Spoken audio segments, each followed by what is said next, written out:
I think we've been adventurous enough the last few videos. I think we'll chill out and create a good old-fashioned Cursed Earth mob farm today. We've definitely been lacking just a default mob farm for a while now, and we're going to go about this the way that pretty much everybody goes about this with Cursed Earth, as I've said before. But the way we will be killing these mobs is a route that not many people may know about so far in 1.9 plus, and that is with the RFTools shield system, which obviously I'll be demonstrating later. And as far as Cursed Earth goes, they're basically blocks that kind of act as mob spawners pretty much. That's basically what they are. It's a mob spawner block that spawns random mobs on top of it. And yet again, we're just over here clearing out another 9x9 room. This one's right next to my Enderman farm, so it's going to get a little bit noisy in the area.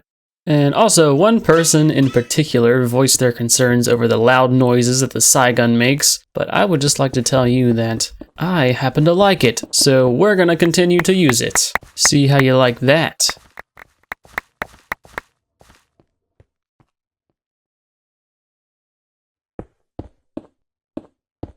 Alrighty, so I've got this room here with dirt in the ground, and it's completely lit up. And if we're gonna be spawning some mobs in here, we're going to want this to be dark at times, but I definitely wanted to have some sort of control to where you can turn the lights on and off. And there's a very simple way that we can do that. We're gonna make a screen from RFTools. And remember, you're also going to want a screen controller. We're gonna make a button module, which we can then link to redstone receivers. And we can control those receivers from the screens, and that's how I'm going to control the lights. So I know right now I'm going to need 7 redstone receivers for each lamp. And then we actually need to make a whole new transmitter to create a new channel. Link a power cell card to a power cell just so we have it. All we got to do is just place this transmitter down here. That created a new channel, which is channel 7. We can link all these receivers to that, as well as our button module. And then we can just break this. I think this is the only way that you can set your own channels, like separate channels in RFTools. I don't know any other way. If you know any other way, please tell me, because that's the only way that I know how. So let's do this. Let's grab our smart wrench. Okay, screen can go here. And we'll make that a big one, of course. And let's break the wall here, and let's just put our screen controller back here in the wall. Just like that, and scan. Now, we can put this button module in the screen, and we'll name this lights, set it to toggle. If we place a receiver down here, let's get some redstone. Press the button, and it's wirelessly transmitting redstone across however long of a distance that you need. I actually meant to set this to button and not label, so yeah, that's better. So that's how it works, but we actually need to make a few more things to control these lights. With actually additions, you actually need to make these lamp controllers to control your lamps. I guess that's the cost of making a cool looking lamps. I wish there was a better way of controlling the lamps, but this is the way you gotta do it. This is actually kind of a pain in the butt, but you have to place your lamp controllers like this. This part has to be facing into the lamp. Place it down, and we give the lamp controller some power. It can control the lamp. So we're actually going to have the default state of the lamps off, so that when we press the button, it actually turns the lamps on. So yeah, going to have to destroy every lamp here, put a controller behind it, and then replace it, which isn't too bad.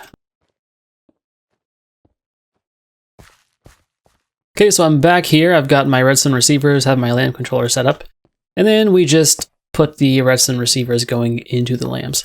And by the way, if you didn't know, the way that the redstone receivers, or really any of the logic blocks from RFTools, get placed depends on what area of the block that your cursor is facing while you place it. And then there's those. I'm actually filling this in because apparently light passes through these chisel blocks, and we don't want that.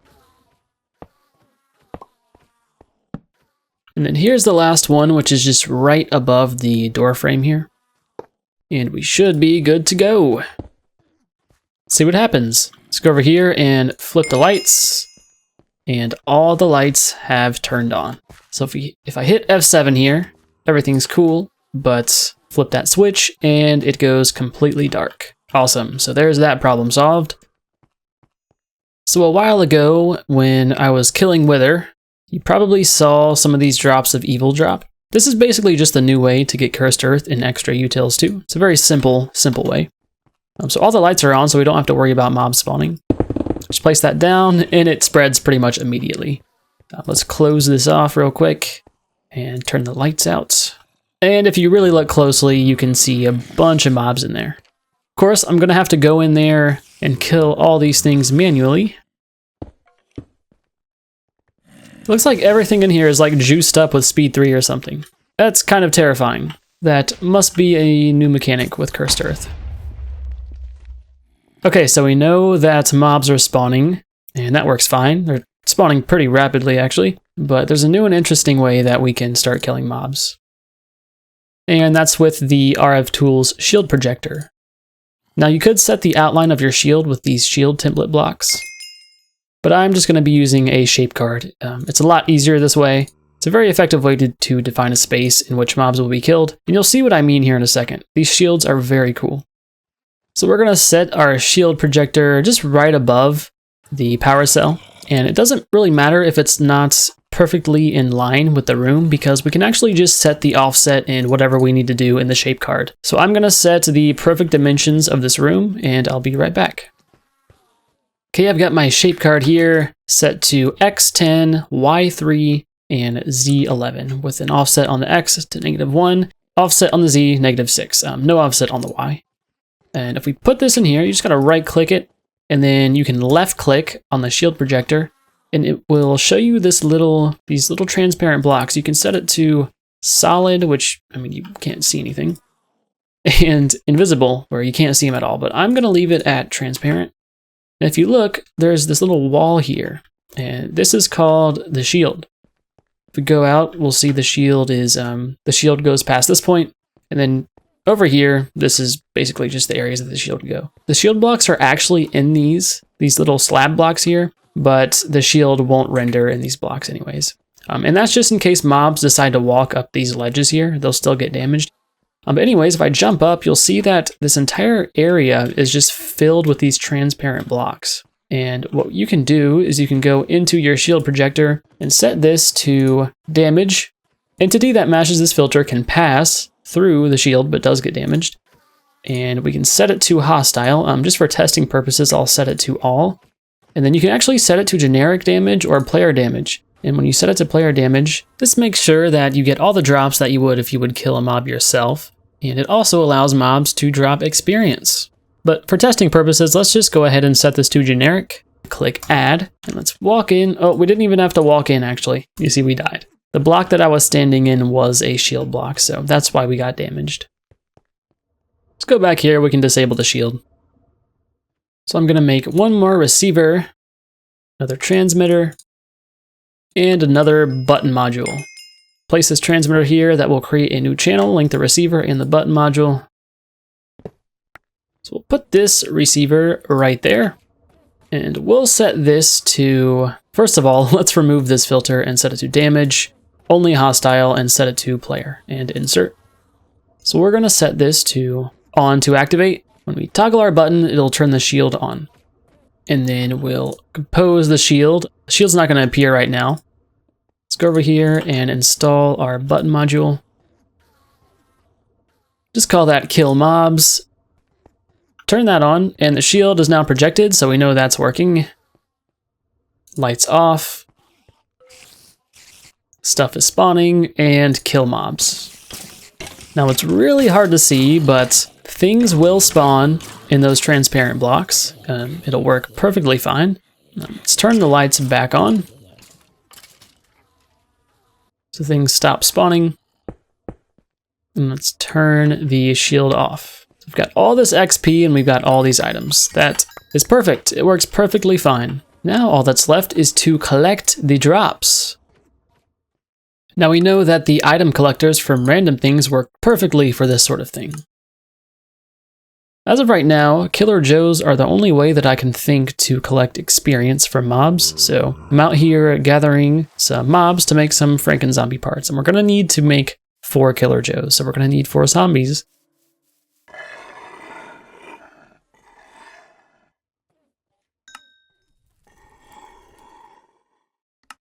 1, 2, 3, 4 Killer Joes. Now let me show you something really cool about these. Let's go down here. Let's get 1, 2, 3, 4 buckets of nutrient distillation.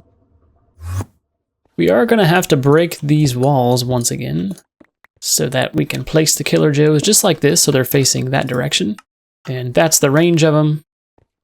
It's a 5 blocks this way and 4 blocks this way. And what you can do is you can just put nutrient distillation in there once. And these things will always pick up XP no matter what, as long as they have the nutrients in them.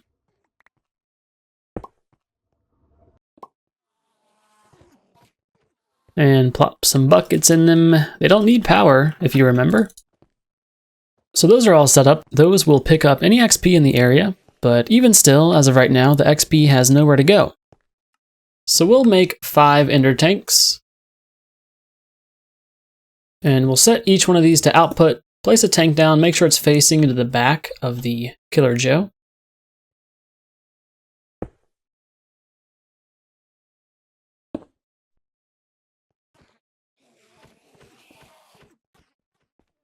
Now we can set this to input, and then just put an ender tank right on top, just like that. I saved the item collection for last, because that's the easy part. Let's put a chest down with an advanced item collector on top. You know what, we'll just set everything to max. Why not? And the item collector doesn't actually let you place it on top of the ender chest, so we're going to have to pipe out of it, which is fine. And we should be good. If we toss some kind of what's on the ground, should pick those up, and they go in the chest. Perfect. And the same will go for any mob drops. Okay, we've got everything set up. Now, in theory, this should work. Let's turn the lights out. And let's kill mobs. Okay, XP's getting sucked up by the Killer Joes. Let's take a look in our ender pack.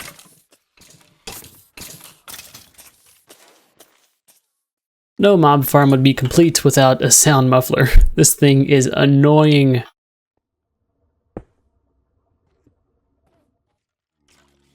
Peace and quiet. So here's the trouble with the shield using the player damage setting. First of all, the XP seems to be clipping through the bottom of the floor here, for one. Second, we get this weird zombie mechanic where every once in a while when you hit a zombie, it spawns another zombie somewhere else. So I'm having zombies spawn randomly in my base. We're gonna turn that off. And then we're just gonna go in here and delete this setting and change this to generic and insert. And then we're just gonna scrap this little Killer Joe idea. It was a good concept, but it just didn't work out. And when things don't work out, definitely don't try to push them until you frustrate yourself like I did. Try to keep calm and go with what you know. We're not going to be getting XP now, which is fine. We're getting tons of XP as it is with the Enderman farm, so it's really not an issue. Sorry to have wasted your time showing the progression, but I spent a large portion of the making of this video doing that, so I thought I would show you. And it does work, don't get me wrong, it does work, it just doesn't work with this setup.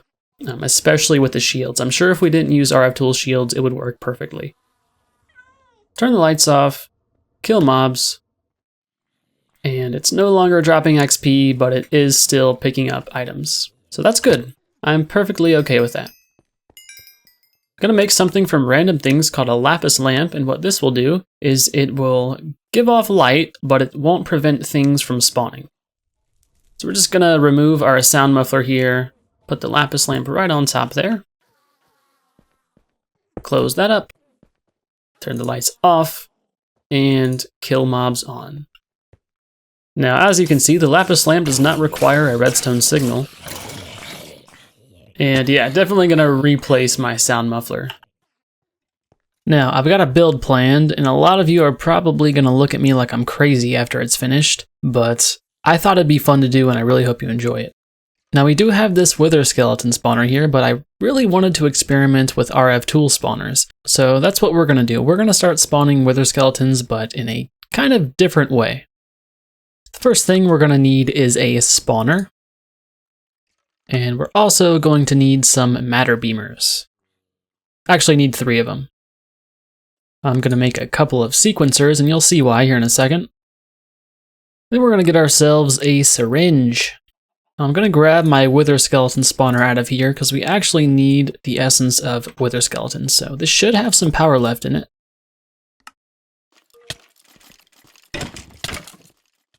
There we go. But anyways, we have our wither essence, and you'll see why we need that here in a sec. So I'm actually going to go in here and turn off the light, or turn on the lights rather. Wait for everything to die, and then we'll turn it off. Now we're going to place our spawner right here in the middle with the spawner kind of facing upwards like this. And let's open it up. As you can see, it does require power. And if we put our syringe in there, it says we need some things to spawn. First of all, it requires 1,500 RF to spawn one wither, and 0.1 of a bone, 0.5 of netherrack, and 30 of really any living matter. And each living matter gives you a different multiplier of that actual matter. We're going to be using hay bales because those give exactly 1. The way that we supply this spawner with resources is through matter beamers. You can't actually input items directly into it. You have to beam them in, and that's when the sequencers are going to be coming in handy. So what I'm going to do is I'm actually going to infuse just one matter beamer, and what this will do is it increases the speed in which items can be beamed into the spawner, and it also reduces the power usage, which is an added bonus. And there we go. I'm going to craft a power cell as well as a power cell link card. And we're also going to get some conduits, and I'll just pick up an energy conduit here. We'll link the card. It's going to make a stack of hay bales for now. Let's get some bones, as well as some netherrack. And we'll make 3 item filters. So let's head underground here. And we'll go ahead and place a conduit just right in the middle here. And place some matter beamers, just like this. We'll put a power cell right there. Have a conduit going into the spawner. And for these, we'll just use an enhanced energy conduit. So for this matter beamer, this one is the infused one. We'll set that to input. And we'll whitelist hay bales. On this one, we'll whitelist bones, and on this one, we'll whitelist netherrack. Now, I've experimented a lot with this, and I found that if we set a sequencer going into this one, remember this is the one with the bones, set this to loop 1 and 1 tick. For the one with the netherrack, remember, since the spawner needs more netherrack, we want to increase this to something like 3 ticks. And then the matter beamer that is receiving hay bales will be on at all times. So 1 tick, 3 tick all the time. The spawner gets more living matter, less netherrack, and even less bones. After testing and experimenting with things for a while, I found this is kind of the perfect number for everything. And then all we do is right click on the matter beamer, right click on the spawner, and it links that beamer to the spawner. So as of right now, we're not automatically inputting items into these beamers, but we can test it anyways. Let's put 30 hay bales into this beamer. We'll put 1 bone into this beamer and 1 netherrack into this one. And let's go upstairs. It's going to take a while since the pulse is so short on the sequencers for the bones and the netherrack. Again, it's intentionally like that so we don't waste so many resources, but eventually we will have a wither skeleton spawn here. So I'm just going to stand here and wait. Whoa, and there we go. We got wither skeleton spawning. Now the only thing we have left to do is automate this. And if we go over to the spawner here, we'll see that it did use 0.1 bones, 0.5 netherrack, and all 30 of those hay bales. Okay, now seeing as we need 3 different types of items, and it would be a pain in the butt to get something like this set up over there, where we have different ender chests for different items outputting to different areas of our base, we're going to try and export all 3 items into one chest. And that's going to require a little bit of work. So we're just going to get 2 ender chests. And we'll also get 2 ender locks. Going to color these ones yellow. Haven't done yellow yet. going to auto-craft 3 exporters. And while those are auto-crafting, we are going to make 2 ESDs because I already have 1 ESD and we need 3. Really cool thing about ESDs is you can input to one specific slot in an inventory, and this is going to be a huge help. And then we'll go ahead and grab our exporters. Now, I never said this was going to look pretty, so we're going to just break down the walls here so I have some room to work with. And we're going to place an ESD right there. Ender chest, color it yellow. ESD above, and an ESD in the back. And in this bottom ESD, what we can do is we can say outbound upwards, but only insert into slots 0 to 1. And in the back, in south, input from 1 to 2. And then on this top one, downwards from inventory slot 2 to 3. So now all that's left to do is hook up some exporters, of course. This one we'll just, I guess we'll do hay bales, and we're gonna make sure we set up some auto crafting with these. Top, bones, and back, netherrack. Compare damage just in case. And of course, connect some cables. So now if we set this ender chest here and link it to the same channel, and we look inside, we'll see it's full of 1 hay bale, 64 netherrack, and a stack of bones. We already have a crafting upgrade, so that's good. And then we just need to start auto-crafting some hay bales. Put the crafting upgrade in here, and we should see this chest start filling up. There we go. Now all that's left to do is connect this ender chest down there, which is really the simplest part of this whole process. Just place that down. Make sure that the conduit connection going west is set to export. Let's also make sure we throw some conduit speed upgrades on there. Let me see, that's filled, and so is this. And if we go upstairs, we see there's a bunch of wither skeletons. Now let me show you another option you have. We'll make another RFTools crafter. I already had one, but you know, I like showing crafting processes for some reason. And we'll switch this exporter down here to, instead of exporting hay bales, just export wheat. It's a lot faster. And of course, load the thing up with some speed upgrades. And we'll actually move this aside.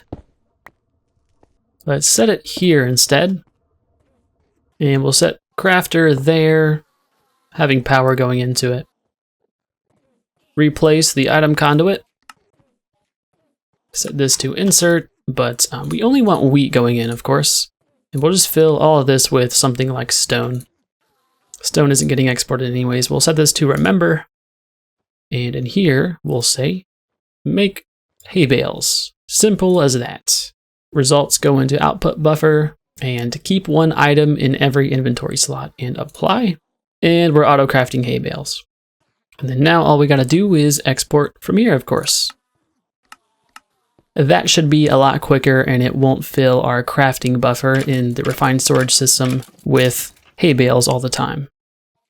Just because somehow I'm out of wheat, we are going to whitelist seeds on this, and also whitelist seeds here.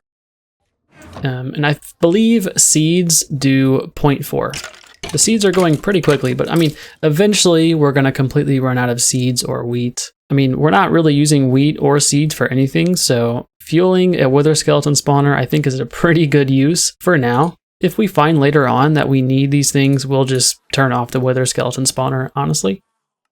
So we're going to make a new transmitter here for a new channel. And then 3 receivers. Button module as well. Place transmitter down, link the receivers and the button module, break. We've done this before. We've been through this process. So these are currently set to loop the cycle all the time, these sequencers. We want to set these to loop 4, which is loop the cycle when redstone signal is present. But if we want to deactivate this, we know that the sequencers will restart when the redstone signal is lost. So we'll just set a receiver there. Set this to loop 4 as well, set a receiver there, and then set another receiver just right here. Nothing should be getting input into the spawners. Just install the button module. I'll call that the Wither Skeleton spawner, and I guess blue. That's fine. And turn it on. And it should be going again. There we go. Problem solved. And then I wanted to show you that so far we've gotten 9 Wither Skeleton skulls. So that's pretty good. But there we go. We have a mob spawner that kind of doubles as a Wither Skeleton spawner. My intentions in this video weren't really to be the most powerful or the most efficient. It was just kind of to show you some different routes you can take with the new mods or the new additions in 1.10.2. So I really hope you enjoyed. Hope you learned a few things. Thanks so much for all the support and all the comments and all that. Really enjoy reading them and responding to them. And again, I do reply to pretty much every single comment, so please talk to me. I'm so lonely. Please, come on. Anyways, hopefully you learned a thing or two. And thanks so much for watching once again, and I'll see you next time. Goodbye.